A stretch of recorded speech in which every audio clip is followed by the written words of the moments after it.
안녕하십니까. 2021년 12월 28일 주변무기 팩트 시작하겠습니다. 국민의힘의 윤석열 후보와 이준석 대표 간의 갈등. 사실 뭐 이거 그동안 몇 차례 있었죠. 있었는데 제대로 해결이 안 됐습니다. 지난번 울산 회동 때 이제 뭐 극적인 전환점을 맞이한다. 아마 이렇게 판단하신 분들이 많이 있었는데 결과적으로 보면 그것도 봉합에 불과했던 것이 아닌가. 뭐 이런 생각이 들고요. 그렇다 보니까 이번에 또 한 번의 이제 갈등이 생겼는데 이런 일이 자주 있다 보니까 자, 이준석 대표를 어찌해야 할 것인가. 뭐 이런 논란들이 당내에서도 계속 있을 수밖에 없습니다. 그러나 엄연히 전당대회에서 뽑힌 대표입니다. 자, 이 대표를 어떻게 할 것인가. 과연 그 대표를 내놓으라고 할 수 있을 것인가. 내놓으라고 했을 때 이준석은 정말 대표직을 내놓을 수 있을 것인가. 이런 논란들이 당내에서 굉장히 활발하게 논의가 되고 있습니다. 이러다 보니까 어제 아시다시피 윤석열 후보와 김종인 총괄선대위원장이 경고를 했습니다. 뭐 제3자 평론가처럼 행동하지 말라. 이게 누구를 겨냥한 것이냐. 뭐 그런 것도 뭐 뻔한 거죠. 이준석 대표. 그 다음에 뭐 두 번째 정도를 얘기하면 홍준표 의원 정도를 겨냥한 것이 아닌가. 뭐 이런 생각이 드는데 어찌됐든 간에 그 문제에 관해서 오늘 윤석열 후보가 방송기자클럽 초청토론회에서 조금 결이 다른 얘기를 했습니다. 이건 또 왜 이럴까? 뭐 이런 부분을 말씀을 드리겠습니다. 자, 오늘 윤석열 후보가 제가 경험한 바로는 이준석 대표는 대단한 능력을 가진 분이다. 자기가 해야 할 당대표로서의 역할을 잘할 것이라 믿는다. 어제와 확실히 결이 다릅니다. 그 다음에 이제 일각에서 뭐 사퇴론 뭐 이런 얘기가 있다. 그러니까 그 부분도 지금은 그렇게 밖에서 본다고 해도 해야 할 일은 정확하게 판단해서 잘할 것이라 믿는다.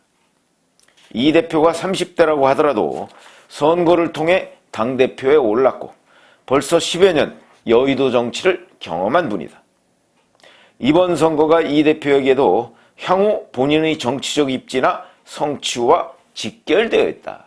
이런 식으로 얘기를 했고요.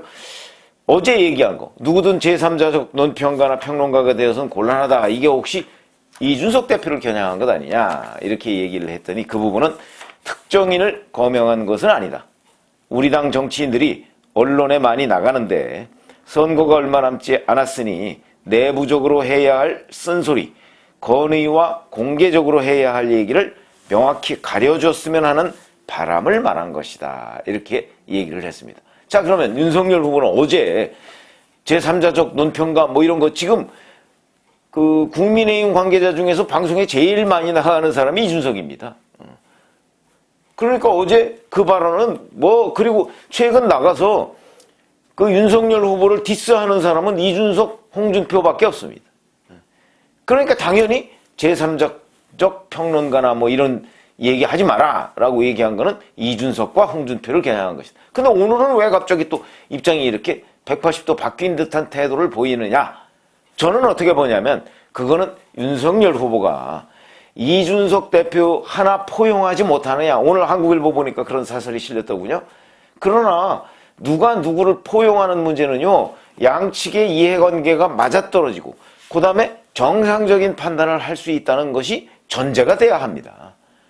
한쪽은 완전히 무슨 민주당에서 보낸 것처럼 막무가내로 저 말을 해버리면 아무리 상대가 포용을 하려고 해도 포용하기가 어려운 게 현실이다. 그런데 그런 얘기를 자꾸 당내에서 주문하고 중간지대에 있는 사람들도 아니 이준석 하나 포용 못하느냐. 그런데 아니 저렇게 본인이 돌아다녀가면서 저렇게 얘기하고 다니는 거를 그걸 남들이 아무리 얘기해도 듣지 않는데 그걸 어떻게 포용합니까? 그런데 홍준표 의원 같은 경우 오늘 페이스북에다가 자, 이거 후보가 리스크 관리를 해야 된다. 그러면서 포용을 해라. 이렇게 얘기를 하고 있습니다. 말하기가 쉬워서 그렇지. 홍준표 의원도 지금 경고 대상이 되다 보니까 벌써 톤이 확 달라졌습니다. 바로 이거라고 저는 생각을 하는데 그래서 이제 이준석 대표가 저렇게 완전히 토라져가지고 저렇게 나가서 스스로 고립을 자초하고 다니면 사실 포용 자체가 불가능합니다. 그런데 이 윤석열 후보는 그럼 왜 이렇게 얘기했느냐? 이거는 나는 포용할 의지가 있다 하는 것, 그리고 그 포용을 못하는 데 대한 화살이 본인한테 쏠리는 것, 이걸 좀 본인이 희석시키고자 하는 측면이 많다. 저는 그렇게 생각합니다. 이게 고도의 그 정치적 전략이죠. 그러니까 포용을 하려고 노력은 하는데 도저히 안 된다. 울산 합의 때도 그렇고 그전에도 이준석 대표 능력에 대해서 이렇게 추켜줘 가면서 계속해서 자 같이 하자 이렇게 사인을 보냈는데도 이준석 대표가 그걸 거절하고 돌아다니면서 방송 페이스북에다가 이게 도대체 대표인지 아니면 저 민주당의 뭐 첩자인지 모를 정도로 윤석열 후보에 대한 공격을 해대는데 그것도 합리적으로 정말 본인 말대로 재연을 한다면 그건 누가 뭐라고 하겠습니까? 근데 이건 합리적인 재연도 아니고 재연할 일이 있으면 선대위에다가 하면 되는 거죠. 근데 왜 방송에 나가서 비판합니까? 방송에 나가서 비판과 재연을 함께 하면요. 기자들은 비판만 기사를 씁니다. 재연은 기사가 안 된다고 생각을 하죠. 저도 그런 거 많이 해봤습니다만은 비판만 기사를 쓰게 됩니다. 그걸 이준석이라는 사람이 모를까요? 잘 알면서 그렇게 하고 있는 겁니다, 지금. 그러니까 이미 포용의 한계를 넘어섰고 그러다 보니까 이제 초선 의원들도 나선 것이죠. 잘 아시다시피 어제 초선 의원총회라는 걸 했습니다. 그러니까 초선 의원들이 모였다 이거죠. 모여가지고 여기서 자 이준석을 어찌할꼬 이 부분에 관해서 논의를 했는데 그러다 보니까 이제 일부 좀 흥분하는 초선들이 있지 않았겠습니까? 당대표 사퇴해야 된다 이런 식으로 아마 주장까지 했던 모양입니다. 그런 의견도 다 나온 거죠. 근데 이 사람들이 그 의견을 모아서 오늘 김승수, 정경희, 최승재 뭐 이런 사람들이 이제 그 뜻을 총의를 이준석 대표를 만나서 전달을 했다고 하죠. 그리고 빠르면 내일 29일 이제 초선 의원과 대표들 간의 토론, 이게 때로는 무제한 토론이 될 수도 있다. 이걸 열자 아마 여기에 합의를 한 것으로 보입니다. 그러니까 제가 오늘 말씀드리려고 하는 내용은 자 이게 그래서 이제 정경희 의원이 이렇게 얘기했습니다. 오늘 대표를 만나고 나와서 이 대표를 찾아뵙고 어제 초선의총회에서 나온 여러 가지 얘기를 전달드렸다. 좀 더 진실한 의사소통을 위해 내일 초선의총을 다시 열고 이 대표가 참석해서 직접 소통하는 방식으로 문제를 해결하자고 했다. 그랬더니 이제 기자들이 그럼 거기서 대표직 사퇴 이런 얘기까지 했냐 하니까 그런 것까지 포함해서 가감없이 전달했다. 이렇게 얘기를 했습니다. 자 그러면 내일 만약에 토론회가 뭐 빠르면 내일이라고 하니까 하여튼 내일 열리면 어떤 일이 벌어질까요? 대선 승리를 위해서 또는 정권 교체를 위해서 대표의 역할, 의원의 역할 뭐 이런 것들에 대해서 중점적으로 얘기를 하지 않겠습니까? 근데 우리 상식적으로 국민 눈높이에서 생각을 해보면 대표든 의원이든 누구든 국민의힘 지지자든 자기 당의 후보를 뭐 그게 건전한 비판이든 어떤 비판이든 간에 지금 대선 71일 남은 거죠. 71일 남겨놓고 건전한 비판이라도 방송에 나가서 하는 것이 과연 옳은 태도냐. 여기에 대해서 이준석 대표를 옹호하는 사람 지금 저는 지금까지는 꽤 있었습니다. 뭐 건전하게 해서 윤석열 후보가 포용해야 되는 것 아니냐 이런 사람들이 꽤 있었습니다. 제가 뭐 댓글 보니까 그런 사람 없다 이렇게 주장하시는 그 시청자들이 계시던데 그렇지 않습니다. 꽤 있었습니다. 저는 뭐 많은 사람들하고 소통을 하게 되니까 꽤 있었는데 어제부로 그런 사람들이 거의 다 사라졌습니다. 이제는 더 이상 이준석 대표의 언행에 대해서 못 참겠다 그러고 이제 뭐 포용 어쩌고 하는 거는 기껏해야 홍준표 의원과 하태경 의원 정도밖에 없습니다. 당에 이제 이준석 포용을 얘기하는 사람 이미 포용의 한계를 넘어섰다고 생각하는 사람들이 당내 의원들은 물론이고 당원들도 대부분이 이제 돌아섰다. 그래서 제가 어제 고립을 자초하고 있다 이런 얘기를 했습니다. 그건 왜 그러냐면 아니 의원들이나 이런 사람들도 지금 여기서 대표가 해야 할 일, 의원이 해야 할 일이 무엇인지 그거 모르는 사람 아무도 없습니다.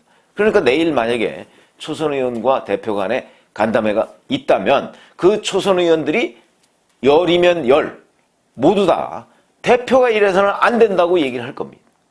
그럼 이제 거기에 대해서 이준석 대표가 자기 변명을 하겠죠. 지금까지 한 변명, 아마 그거하고 맥락은 뭐 거의 비슷할 걸로 보이는데, 아니, 이게 문제가 윤핵관에 있다. 윤석열 후보의 핵심 관계자들이 자꾸 이걸 망친다. 그리고 자기는 거기에 일반 평론가와 자기가 다른 이유는 거기가 재연이 있다. 그냥 비판만 하는 게 아니다. 이렇게 이제 자기 변명을 할 것입니다. 그러나 그에 대한 초선 의원들의 공격 만만치 않을 거라고 봅니다. 왜 만만치 않냐? 제가 아까 얘기한 바로 그런 논리입니다. 재연과 비판을 재연할 게 있으면 선대위에다가 하면 되지 왜 방송에 나가서 비판합니까? 방송에 나가서 비판하니까 비판만 기사가 됩니다. 이런 부분을 초선 의원들이 지적 안 할까요? 과연? 하죠. 그럼 누구 말이 맞습니까? 초선 의원들 말이 맞죠. 그 부분에 대해서 이준석 대표가 아무리 자기 변명을 한들 저는 초선 의원들의 공감을 받을 수가 없다. 왜? 너무나 상식적인 얘기이기 때문에. 자, 이렇게 되면 이준석 대표는 내일 아마 그 토론회가 이제 열린다 할지라도 얘기가 겉돌 가능성이 있습니다. 초선 의원들의 벌떼 같은 지적을 받고 이준석 대표는 이준석 대표대로 자기 주장을 계속 늘어나가면서 그 책임을 아마 윤석열 후보의 윤핵관한테 돌릴 가능성이 있다. 그러나 그럴 경우에 초선 의원들이 그러면 그러면 윤핵관이 문제구나 이러고서 그 자리에 물러날까요? 그렇지 않습니다. 그거는요 국민 눈높이라는 것이 있는 겁니다. 윤핵관이든 뭐든 세상에 핵관, 핵심 관계자 없던 정권이 어디 있습니까? 지금 이재명 후보에게도 핵심 관계자 있습니다. 과거 성남시 때부터 데리고 들어온 사람 뭐 정진상 비서실 부실장, 그다음에 뭐 무슨 대변인 했던 사람 뭐 이런 사람들, 그런 사람들하고 지금 다 이재명 후보 소통하고 있는 건 아닙니까? 그리고 이재명 후보의 결정에 그런 사람들이 굉장히 중요한 역할을 하고 있다는 건 뭐 다 아는 얘기죠. 핵관 없는 사람이 어디 있습니까? 그런데 왜 꼭 윤핵관만 문제가 돼야 되느냐? 그런 부분에 대해서 내일 초선 의원들이 반드시 지적을 할 것이고 누구든 친소 관계가 있을 수 있습니다. 아니 이준석 대표는 자기하고 가까운 사람이 있지 않습니까? 이준석 대표하고 특별히 가까운 사람이 있습니다. 그게 핵관 아니면 뭡니까 그러면? 그렇기 때문에 국민 눈높이에서 본다면 이준석 대표의 반론, 초선 의원들의 그 비판에 대한 반론, 비록 내일 얘기가 겉돌 가능성이 있다고 할지라도 아마 이준석 대표가 거기서 반론을 펼치기가, 초선 의원들을 설득하기가 어려울 거다, 불가능할 거라고 저는 생각을 합니다. 그러면 어쨌든 간에 얘기가 겉돌 텐데 제가 오늘 말씀드리는 내용은 이준석 대표가 자 본인이 판단을 해야 됩니다. 기본적으로는. 근데 이 본인 판단이 여기서 나는 그냥 대선 때까지 이런 식으로 비판하면서 살래. 대신 고립 나는 마다하지 않겠다. 이렇게 생각한다면 그건 어쩔 수 없죠. 그러면 이제 그 다음부터는 윤석열 후보는 뭐 투명인간 취급해가면서 선거운동을 하는 수밖에 없는 거죠. 뭐 그걸 어찌하겠습니까? 그러나 그럴 경우에 이준석 대표의 미래는 없다. 그건 뭐 확실히 단언할 수 있을 겁니다. 그런데 그렇지 않고 내가 정말 충정이었다 라고 하는 것을 만약에 본인이 입증하고 초선 의원들을 설득하려면 내일 그 초선 의원들 간의 토론회가 굉장히 중요한 기회라고 보는 거죠. 어차피 본인이 유턴을 할래도 명분이 있어야 될 거 아닙니까? 그냥 지금까지 뭐 재연과 대안과 그다음에 비판을 한꺼번에 자기가 뭉뚱그려서 방송에 나가서 얘기한 것이다 라고 얘기를 했는데, 자 그러면 그러다가 그냥 슬그머니 돌아서서 다시 윤석열 후보 손들고 이럴 수는 없는 거 아닙니까? 그거는 자기도 좀 민망할 겁니다 아마. 이럴 때 정치력이 있는 사람이라면 초선 의원들의 건의 이거를 수용해서 그래 자기가 움직일 수, 유턴할 수 있는 명분을 삼는 거죠. 그런 것들이 정치에서는 굉장히 중요합니다. 그렇기 때문에 내일 초선 의원들이 제기하는 이런저런 문제들, 그거에 관해서 본인이 적극적으로 토론하고 해명하고 의견을 좁혀서 거기에서 정말 끝까지 대선 때까지 윤석열 낙선운동을 하지 않을 것이다 자기는 라고 한다면 그러면 유턴의 명분이 될 수 있다. 그렇게 돼서 자, 이러이러한 문제 지금까지 내가 지적을 했는데 그 문제에 대해서 이제는 더 이상 지적하지 않고 나는 오로지 지금 나의 정체성을 되찾고 윤석열 후보 정권교체를 위해서 내 역할을 다하겠다 라는 식으로 토론할 명분이 생기는 거죠. 초선 의원들이 집단적으로 본인하고 이런저런 토론해서 그 토론의 결론으로서 본인이 자기 입장을 정하면 되는 겁니다. 더 이상 윤석열 후보의 포용, 글쎄 그거 뭐 본인이 포용을 같이 못하겠다는데 그걸 어디까지 포용을 할 수가 있겠습니까? 그래서 내일 초선 의원들과 이준석 대표 간의 이런 토론이 굉장히 이준석 대표의 정치적 미래와 직결되는 계획이다. 저는 그렇게 생각을 합니다. 그게 아마 제가 보기엔 이준석에게 마지막 기회가 되지 않을까. 만약에 내일도 또 얘기가 겉돌고 그러면서 이준석이 종전에 하던 대로 그런 식으로 방송에 나가서 또 비판하고 하게 되면 그때는 정말 이제 돌이킬 수 없는 강, 이른바 루비콘 강을 건너게 되지 않을까. 그렇게 되면 윤석열 지지율 물론 조금 상처를 받겠죠. 그러나 그 못지않게 이준석의 정치적 미래는 없다라는 관점에서 본다면 내일 이준석에게는 정말 마지막 기회이자 어찌 보면 좋은 기회이기도 하다 하는 점을 말씀을 드렸습니다. 고맙습니다.